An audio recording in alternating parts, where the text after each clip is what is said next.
Thousands of angry demonstrators gathered outside the BBC headquarters on Thursday the 22nd of October.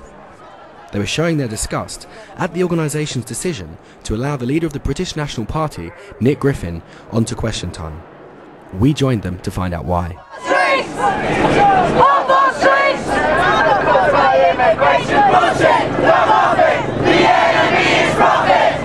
A lot of people have come here today, black and white, young students, actually families of Holocaust, people that have died in the Holocaust survivors that have died, to say that actually our voices should be heard, and not the directors of the BBC, because clearly they're one-sided in their view, and they haven't even discussed with us about why they've invited Nazis onto their programme.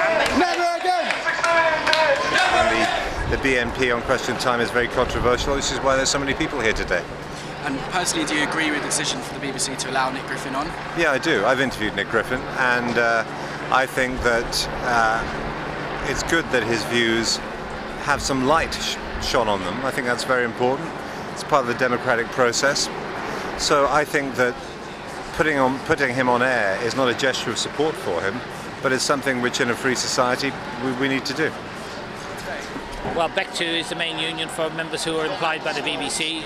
We're here to show our disquiet with the BBC's decision to actually allow Nick Griffin to appear on Question Time. They're a fascist organisation, and we don't believe that they have any place in a democratic society.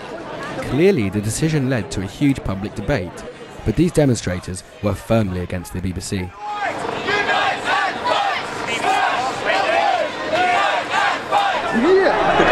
Yes, yes, yes! So whose street is it now, motherfucker? As they grew impatient, the scene became more tense, with protesters beginning to clash with police.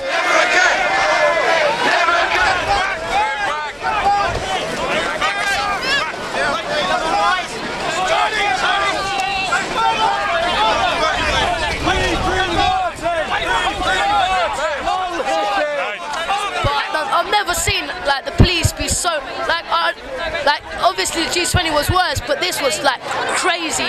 There was a whole army of them pushing us all back. Didn't care that we were girls or anything. Just got my friend's hair, threw her out the way, and tried to push me. Tried to push this guy who was like, "Look, I can't hear anything. I'm deaf." And they just kept pushing him, and didn't care. With a bit of help from the police, Nick Griffin made it inside the studio, and the show took place. Time will only tell whether this has been successful for the BNP or a publicity stunt gone wrong. Actually, what we're here to do today is to make sure that it's as awkward as possible for Nick Griffin to be able to sit on that platform at Question Time and act like he is anything other than a Nazi, which is exactly what he is.